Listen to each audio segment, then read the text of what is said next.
축구팬 여러분 안녕하십니까. K리그 1 27라운드 종료됐습니다. 그래서 제가 두 경기, 이번 라운드에는 두 경기 리뷰를 준비를 했고요. 어떤 경기들 있었는지 지금부터 바로 살펴보도록 하겠습니다.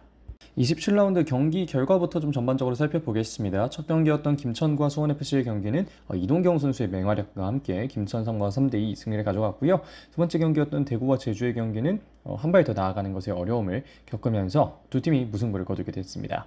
이어서 광주와 강원의 경기, 한 골의 중요성이 굉장히 잘 드러난 경기였다는 생각이 들고 강원이 1대0 승리를 가져갔고요. 이어서 서울과 울산의 경기는 생각 없이 뛰는 건 뛰는 게 아니다 라는 걸 울산 선수들이 몸소 증명을 하면서 3대2 서울이 승리를 가져갔습니다. 이어서 포항과 전북의 경기, 전북의 오랜 기록을 포항이 좋은 경기로 깨버리면서 3대1 포항 승리가 가져갔고요. 그리고 안양과 대전의 경기, 숫자 싸움에서의 중요성을 또 안양이 증명을 하면서 3대2 역전승을 거두게 됐습니다.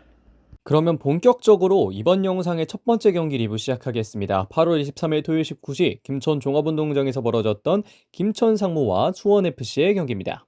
우선 양 팀의 출전 시간 기준 라인업부터 보도록 하겠습니다. 후반전에 교체되어 들어간 선수가 이 라인업에 먼저 들어가 있다고 확인을 해주시면 되겠고요. 김천 상무는 4-4-2 그리고 수원FC는 4-2-3-1 정도를 사용했다라고 생각해 주시면 되겠습니다. 먼저 경기를 간단하게 리뷰해 보도록 하겠습니다. 득점 기록은 김천에서는 박상혁, 김승섭, 이동경 선수가, 수원FC에서는 루안, 윌리안 선수가 득점을 했고요. 순서대로 말씀을 드리자면 루안, 박상혁, 김승섭, 윌리안, 이동경 순서였습니다. 첫 번째 포인트, 찰나의 순간이 만드는 차이라는 말을 드리고 싶습니다. 김천 그리고 수원FC는 모두 그들이 잘하는 것을 하려고 했습니다. 김천 상무는 세트피스로 대표되기도 합니다만 어쨌든 그 특유의 조직력 그것을 보여주면서 이번 경기를 풀어가려고 했고 그것이 어느 정도는 잘 보이기도 했었고요. 수원FC의 경우에는 전반전 같은 상황에서는 우선은 팀의 밸런스를 유지하면서 후역습을 진행하는 그런 것들을 펼쳐보려고 했는데요. 그 둘의 경기가 사실 또 보면 이동경 선수가 뭐 직접적인 도움을 기록하기도 했습니다만 프리킥을 얻어내는 상황이나 그런 상황들에서 모이는 모습들이 보면 이 선수가 있기 때문에 전반전이 2대1로 끝났다라고 얘기할 수도 있을 것 같은데요. 그것이 아니었다면 굉장히 비슷한 스코어로 갔을 것 같은데 이동경 선수가 그 차이들을 만들어내면서 상당히 좋은 경기를 만들어낼 수 있었습니다. 이어서 후반전 역시나 이번에도 이동경이었는데요. 수원FC는 다시 한번 후반전 공격적인 모습을 만들어냈습니다.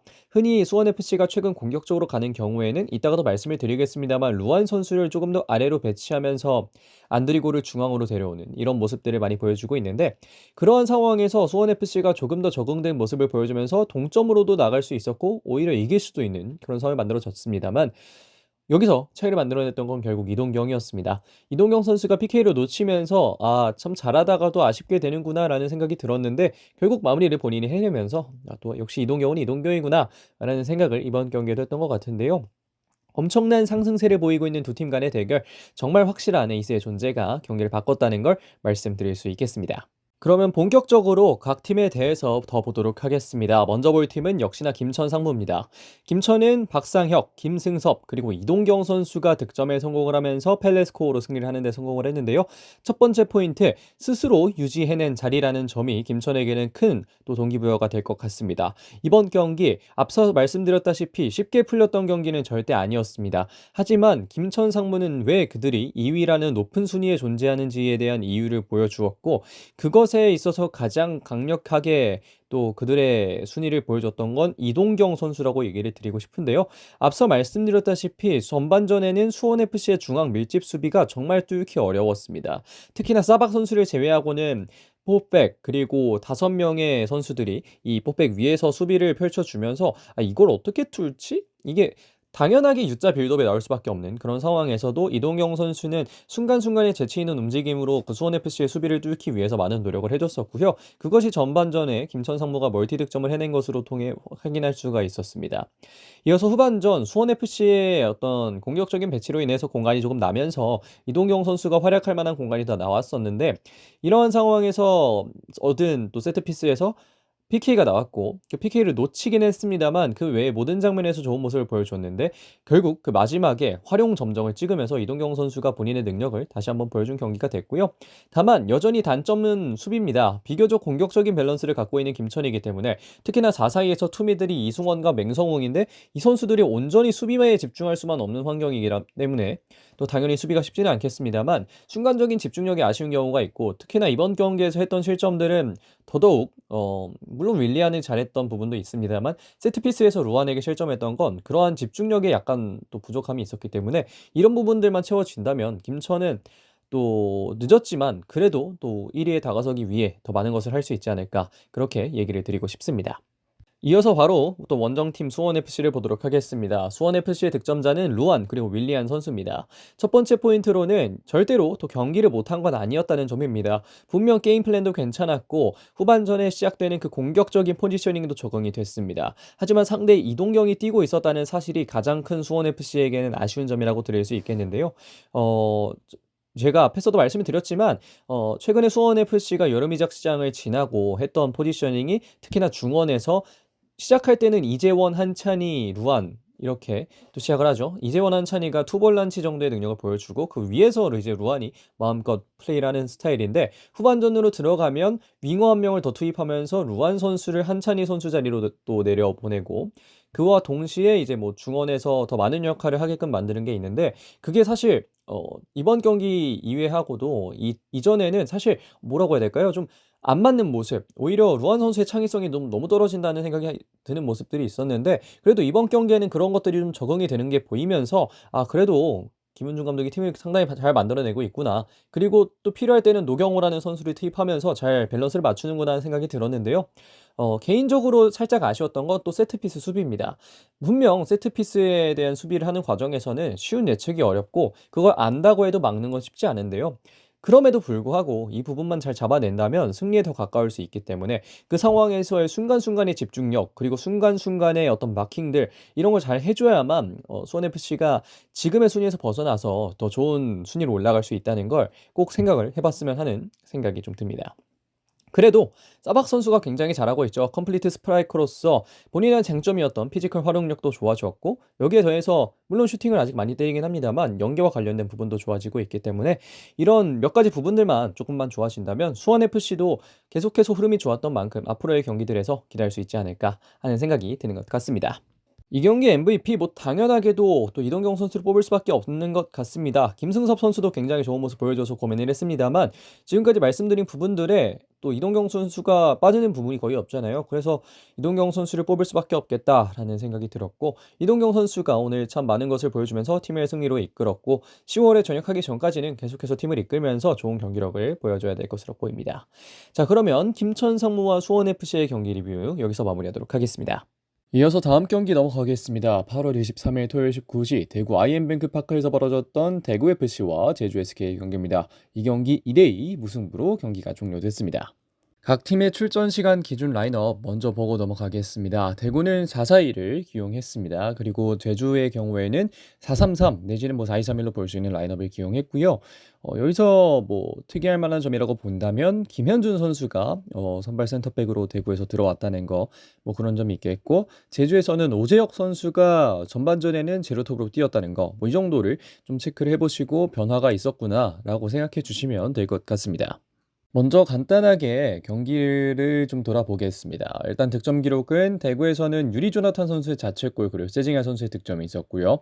제주에서는 김윤성 그리고 또 한 번 유리의 골이 있었습니다. 순서대로 말씀을 드리자면 김윤성 유리의 자책골 그리고 유리의 만회골 이자 역전골 그리고 세징야 선수의 득점이 나왔습니다. 전반전 기회가 났을 때 넣어야 한다는 것을 확인할 수 있었습니다. 전반 초반부터 굉장히 강도 높게 뛰면서 대구가 압박을 이어갔습니다. 제주가 당황스러워는 했지만 결국은 버텨냈고 그렇게 어느 팀도 득점을 하지 못하면서 대구와 제주의 또 전반전이 끝났었는데요. 이 전반전을 생각을 해보면 결국 대구가 전반 한 10분, 15분 동안에 어떤 제주가 당황하는 시간에 득점을 넣지 못했다는 게 가장 큰 문제가 아니었나 싶고 그리고 제주도 사실 대구도 다들 득점을 못했기 때문에 이런 부분에서는 아쉬움이 있었던 전반전이었는데요. 후반전 도파민의 10분이 진행됐습니다. 이제 후반 시작하자마자 10분 동안 이제 4골이 나오면서 후반전에 도파민이 터지기 시작했는데요. 하지만 그 이후에는 어, 선수들이 치고받고 뭐 트랜지션이 빠르게 이루어지고 이런 것들을 뭐 주목할 수는 있겠습니다만 눈에 띄는 장면들이 많지는 않았습니다. 뭐 김동준의 선방이 나왔던 그 장면이라든가 이런 장면들이 없지 않았습니다만 아주 눈에 띄는 장면이 많지는 않았다라고 이야기를 드리고 싶고요.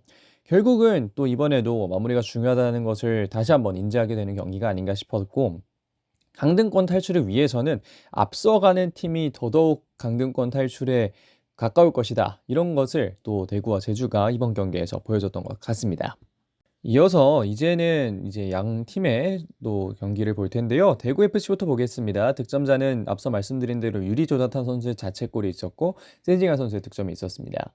첫 번째 포인트로는 앞서 갈 수 있어야 합니다. 따라가는 것은 정말 잘했던 이번 경기의 대구이지만 앞서 갈 수 있어야만 최하위 탈출이 가능하다는 것도 인지를 해야 될 것으로 보이는데요. 특히나 앞서 말씀드렸던 이 초반에 엄청난 압박 그리고 엄청난 공격을 진행했을 때 한 골도 넣지 못했다는 게 대구에게는 굉장히 뼈아프게 다가오지 않았을까 하는 생각이 들 수밖에 없는 것 같습니다. 그런데 이 마무리는 결국 선수들의 것입니다. 공격 진영까지 넘어가서 한두 번의 패스가 아쉬운 부분들이 있었고, 그런 부분들이 전술적으로 뚫을 수 있느냐 하면 그것이 쉽지 않습니다. 중간중간에 세부 전술을 넣을 수는 있겠습니다만 그 세부 전술의 디테일을 모두 만지기에는 대구의 상황이 현재 좋은 상황이 아니고, 그렇다면 그런 부분들은 어느 정도 선수들도 해줘야 되는 부분들인데 선수들이 이 부분들을 처리해주지 못하고 있기 때문에 대구가 앞서 나가지 못했다고도 얘기를 드릴 수 있겠는데요. 이런 부분들에 있어서 결국은 여러 방면에서 이용래 선수의 역할이 좀 중요합니다. 현재 대구 중원에서 유일하게 윤활작용이 가능한 선수이자 팀의 어떤 스피릿을 계속해서 이끌어줄 수 있는 그런 선수가 또 이용래 선수라고 늘 또 얘기를 드릴 수 있을 것 같은데, 이용래 선수의 부담을 줄이면서 이용래 선수가 경기의 영향력을 많이 가져가고, 그리고 거기서 나오는 여러 가지 패스들이 그리고 움직임들이 대구의 득점까지 나올 수 있도록 김명수 감독도 이용래를 살릴 수 있는 여러 가지 방법들 좀 고민해야 되지 않을까 하는 생각이 들고요. 대구는 이 정도로 보도록 하겠습니다. 이어서 원정팀 제주 SK를 보겠습니다. 득점자는 김윤성 그리고 유리 조나탄이었습니다. 첫 번째 포인트, 탈출하기에는 부족했습니다. 한 발씩은 더 나아갔던 제주였지만 더 한 발 나가는 그 추가적인 무언가들이 없었습니다. 결국은 그렇게 추격을 허용할 수밖에 없는 상황이 조성이 됐고, 그것의 결과가 바로 이날의 무승부라고 얘기를 드리고 싶은데요. 이것은 또한 수비의 체력이 떨어지는 이유에도 연결이 되기도 합니다. 제주는 잘 버틸 수 있는 팀입니다. 하지만 한계도 있습니다.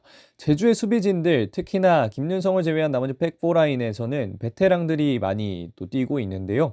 그 베테랑들에게 너무 많은 시험대가 놓여지고 있다는 생각이 들고, 특히나 베테랑들은 그들의 어떤 경험이나 이런 것들을 통해서 경기를 앞서 나가거나 지킬 수 있는 능력을 가지고 있지만, 체력적인 부분에서는 어린 선수들보다는 당연히 떨어질 수밖에 없는 그런 상황이 되게 존재하는데, 제주가 이렇게 한 발 더 달아나지 못하는 모습을 계속해서 보여준다면 수비진들은 굉장히 또 고생을 많이 해야 되겠고, 거기서 이제 뭐 송준이나 임채민이나 이런 선수들의 체력적인 부담이 점점 더 또 커질 수가 있기 때문에 이런 부분들은 제주의 공격진들이 꼭 또 생각을 해야 될 것으로 보이는데요.